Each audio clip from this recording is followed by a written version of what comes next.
Hello बच्चों, कैसे हैं आप लोग।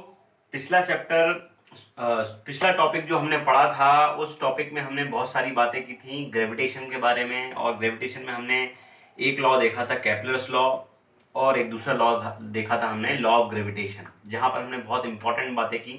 और हमने एक इंपॉर्टेंट फार्मूला पढ़ा था, एक इंपॉर्टेंट लॉ हमने देखा था जिसमें हमने पढ़ा था कि दो ऑब्जेक्ट के बीच में जो फोर्स लगता है वो डायरेक्टली प्रोपोर्शनल टू होता है product of their masses and inversely proportional to होता है स्क्वायर ऑफ देयर डिस्टेंसेस। समझ में आ गया, ये हमने पढ़ा था। ठीक है, तो हमने देखा कि दो ऑब्जेक्ट पे ये फोर्स जो लग रहा है, इतना फोर्स होने के बाद भी ये दोनों बॉडीज एक दूसरे में ऐसे घुस क्यों नहीं जाती, एक दूसरे को मतलब ब्लास्ट क्यों नहीं कर देती। जैसे अब मून है, अर्थ, इन दोनों के बीच में फोर्स लग रहा है तो ये दोनों आपस में टकरा क्यों नहीं रहे। जैसा कि मैंने आपको जो कैरेक्टरिस्टिक्स बताई थी, तो मैंने आपसे कहा था कि this is a weak force. ये फोर्स क्या होता है, वीक होता है। इतना ज्यादा वीक भी नहीं होता कि ये बिल्कुल ना लगे, ये फोर्स होता है लेकिन ये इतना ज्यादा नहीं होता कि दो चीजें आपस में टकरा जाएं, और इतना कम भी नहीं होता। क्यों नहीं होता, क्योंकि मैंने आपसे कहा था कि इस फोर्स का इंपैक्ट बहुत ज्यादा पड़ता है अर्थ के ऊपर। जैसे जैसे जो चंद्रमा होता है, जो मून होता है, अर्थ के चारों तरफ चक्कर लगाता है तो बहुत सारे इफेक्ट क्रिएट करता है। जैसे हमने कहा कि टाइड्स जो है मून की वजह से आते हैं हमारे अर्थ के ऊपर, है ना। तो कहीं ना कहीं चेंजेस तो लेकर आता है, ये फोर्स इफेक्ट तो होता है। ठीक है, अब जैसे हम एग्जांपल की बात करें कि भाई आप किसी बॉल को ऊपर उछालते हैं तो वापस नीचे आती है, तो बॉल ही नीचे क्यों आती है, अर्थ के ऊपर नहीं जाती, है ना। तो ये चीज भी आपके दिमाग में आती होगी। यदि इस चीज के बारे में हम बात करें तो आपको मैंने फॉर्मूला बताया था कि भाई F is directly proportional to product of their masses, है ना। मास बढ़ेगा तो फोर्स भी ज्यादा हो जाता है। लेकिन मैंने आपको एक चीज और बताई थी कि मास बढ़ने से फोर्स भी बढ़ता है और मास कम करने से फोर्स भी कम हो जाता है। तो दो बॉडीज है, एक बड़ी बॉडी है, एक छोटी बॉडी है, तो दोनों के बीच में फोर्स तो बराबर होगा, लेकिन कौन बॉडी किसको खींचेगी डिपेंड करता है उसके मास के ऊपर। अब सपोज करिए अर्थ है और उसके सामने हमने मून रखा है, तो दोनों का फोर्स लगभग लगभग कहीं ना कहीं इतना होगा कि दोनों एक दूसरे की तरफ खींचे ना। लेकिन यदि हम बात करें एप्पल की या बॉल की, बॉल बहुत छोटा है, ये अर्थ के सामने एक निग्लिजिबल बॉडी है, तो ये इतना फोर्स क्रिएट करेगा कि अर्थ ऊपर नहीं आ सकती। लेकिन अर्थ जो फोर्स क्रिएट कर रहा है वो इतना ज्यादा होगा कि ये अर्थ की तरफ जाएगी, इसीलिए बॉडीज नीचे आती है, कभी भी अर्थ ऊपर नहीं जाता। ठीक है, तो ये बात होगी, कोई भी ऑब्जेक्ट नीचे क्यों आता है। ठीक है, लेकिन क्या आपने कभी देखा है किसी बिल्डिंग से दो चीजों को ऊपर फेंकी, या किसी भी एक हाइट से आप फेंकी है, तो आपने देखा होगा कि वो कौन पहले गिरती कौन बाद में गिरती है। ठीक है, तो इसी चीज के ऊपर काफी सारे एक्सपेरिमेंट हुए। तो एक साइंटिस्ट थे जिनका नाम था गैलीलियो, उनने क्या किया, दो चीजों को एक साथ फेंका। ठीक है, अलग अलग मासेस की फेंका, तो उन्होंने देखा कि दोनों बॉडीज अलग अलग टाइम पे नीचे गिरी। ठीक है, फिर उन्होंने फीदर मतलब जो पंख होता है ना, उसको और एक पत्थर को या एक ऑब्जेक्ट को साथ में फेंका, तो उन्होंने क्या देखा, फीदर आराम से नीचे जा रहा है और ऑब्जेक्ट नीचे चला गया। ठीक है, फिर उन्होंने क्या किया, टावर ऑफ पीजा से तीन आयरन बॉल्स को, मेटल बॉल्स को फेंक के देखा, तो उनने क्या देखा कि तीनों बॉल साथ में गिरी। तो उन और तीनों का जो मास था वो अलग अलग था। तो उनका वहां पर थोड़ा सा दिमाग काम ये कर रहा था कि भाई अभी थोड़ी देर पहले हमने देखा था तो बॉडीज अलग अलग टाइम पे गिर रही थी, है ना। लेकिन जब उनने यहां से फेंका, टावर ऑफ पीजा से फेंका, तो उनने क्या देखा, तीनों जो बॉडीज थी वो साथ में गिरी। तो उनने उनने एक कंक्लूजन दिया। वो कंक्लूजन था कि जो हल्की बॉडीज होती हैं, या फिर हम फीदर की बात करें या हम एक दूसरे ऑब्जेक्ट की बात करें, तो फीदर के ऊपर एयर रेजिस्टेंस बहुत ज्यादा होता है, इसलिए वो धीरे धीरे नीचे आता है। और जो ऑब्जेक्ट था, मेटल बॉडी थी, उस पे एयर रेजिस्टेंस कम था, इसलिए वो तेजी से नीचे आ गई।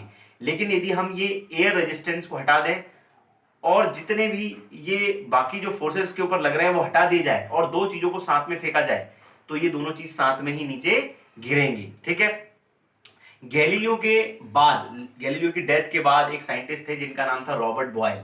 उनने एक बहुत इंपॉर्टेंट एक्सपेरिमेंट किया था। उनने एक बॉक्स को, एक सिलेंडर को, एक छोटा सिलेंडर लिया, उनने उसको इवैक्यूएट किया, उसमें से पूरा जो है एयर रेजिस्टेंस को हटा दिया, प्रेशर हटा दिया।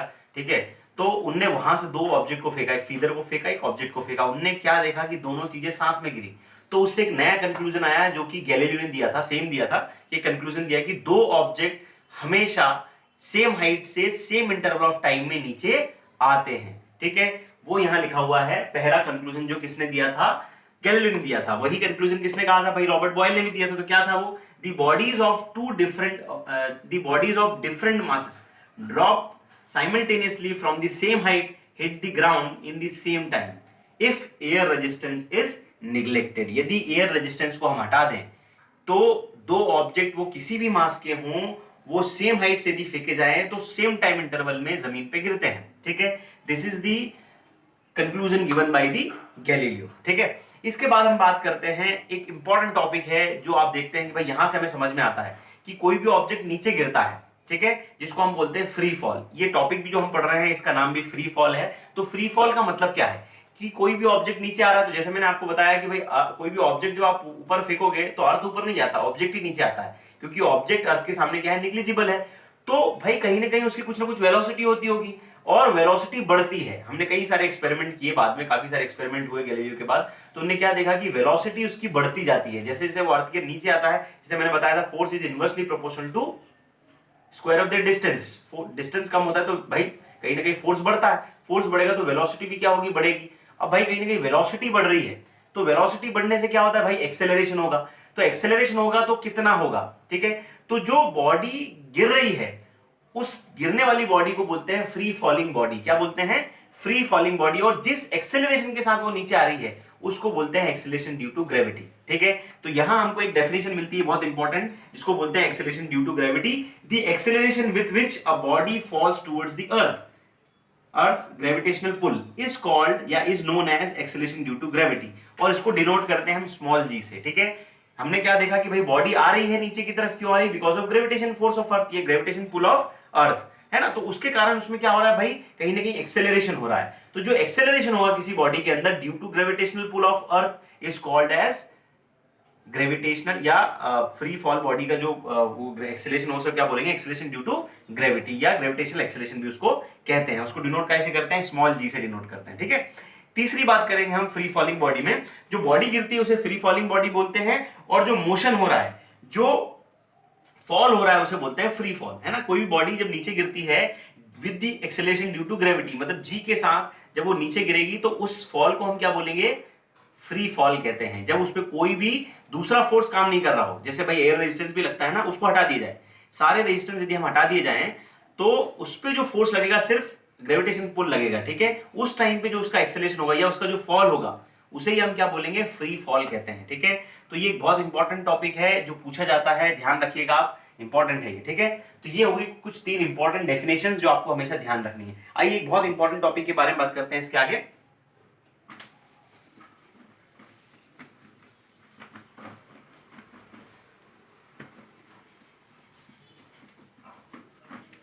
ठीक, अब एक इंपॉर्टेंट टॉपिक जो है वो क्या है कि हमने देखा भाई जो जी है उसकी वैल्यू क्या होती है, और भाई कहीं ना कहीं कांस्टेंट एक्सेलरेशन होता होगा, कुछ ना कुछ तो एक्सेलरेशन होता होगा, वो कितना है उसकी वैल्यू हमने फाइंड करने की कोशिश की। ठीक है, कैसे फाइंड करेंगे हम लोग, उसके लिए हमें एक फॉर्मूला पता होना चाहिए। ठीक है, आइए बात करते हैं relation between capital G and small G. ठीक है, किसकी बात करेंगे, कैपिटल जी और स्मॉल जी का रिलेशन, यह हम बात करते हैं फॉर्मूला ऑफ स्मॉल जी। ठीक है,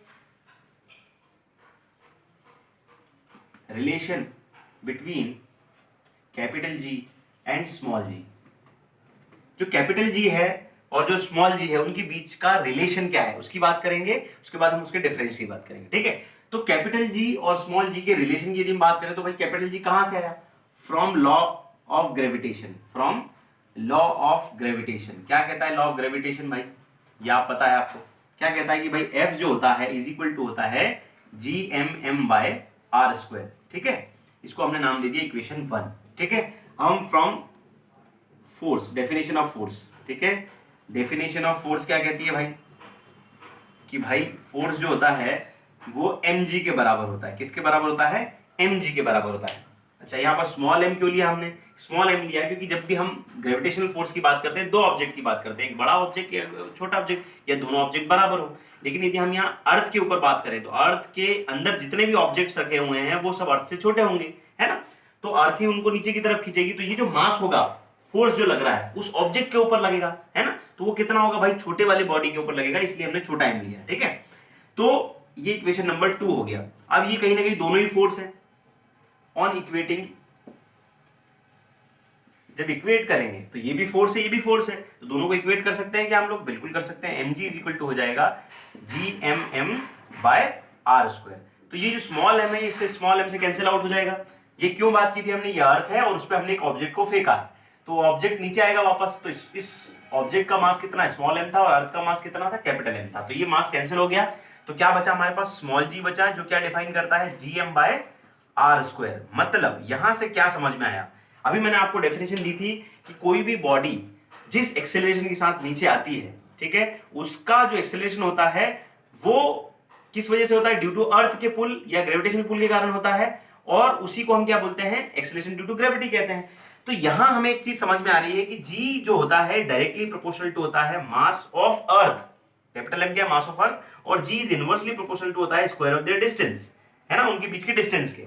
मतलब क्या है कि जो ग्रेविटी होती है, इसको ग्रेविटी भी कहते हैं या एक्सेलरेशन ड्यू टू ग्रेविटी भी कहते हैं, तो जो ग्रेविटी है, जो एक्सेलरेशन लग रहा है, वो सिर्फ किस कारण से होता है, मास ऑफ अर्थ की वजह से, ना कि ऑब्जेक्ट के मास की वजह से, ठीक है। ऑब्जेक्ट का मास यहां पर कैलकुलेट नहीं किया जाता, सिर्फ किसकी बात करते हैं, मास ऑफ अर्थ की, ठीक है। इसीलिए ऑब्जेक्ट जो है अर्थ की तरफ पुल करता है, क्योंकि वो डिपेंड करता है किसके ऊपर, मास ऑफ अर्थ के ऊपर, ठीक है।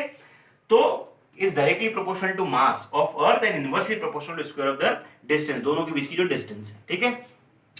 इस फॉर्मूले से हम क्या निकाल सकते हैं, स्मॉल जी की वैल्यू निकाल सकते हैं, ठीक है, निकाल सकते हैं। जी की वैल्यू क्या है भाई, वो निकाल सकते हैं कैसे, जी की वैल्यू क्या होती है, कैपिटल जी की 6.673 इंटू 10⁻⁻11।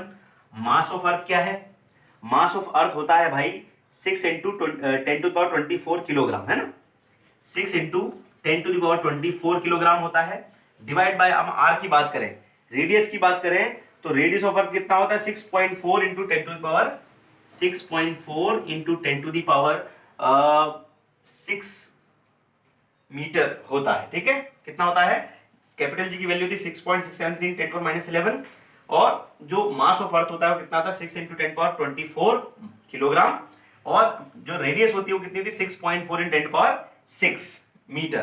तो ये सारी वैल्यूज हम पुट कर दें यदि, तो हमें जो वैल्यू मिलेगी that will be 9.8 metre per second square मिलेगी, ठीक है। तो इससे क्या समझ में आता है कि जो एक्सेलरेशन ड्यू टू ग्रेविटी होगा, जब आप किसी ऑब्जेक्ट को फेंकोगे तो उसमें जो लगातार एक्सेलरेशन होगा, ठीक है, वो कितना होगा, 9.8 मीटर पर सेकेंड स्क्वायर का ही होगा, ठीक है।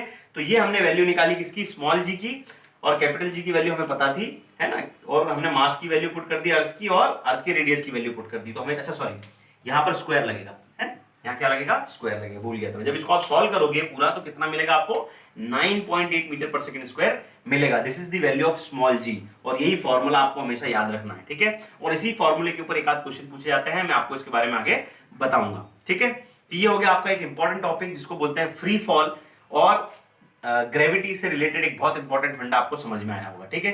अब हम बात करेंगे एक और चीज, जो है difference between capital G and small जी।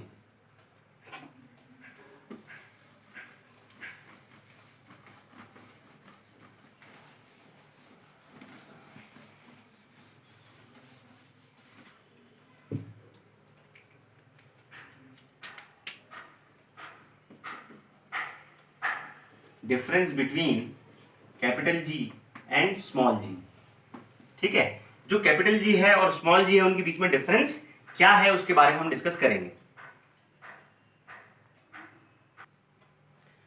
तो हम बात कर रहे थे difference between capital G and small G. आइए बात कर लेते हैं डिफरेंस के बीच, इन दोनों के बीच का। ये बहुत इंपॉर्टेंट है, एग्जाम में पूछा जाता है।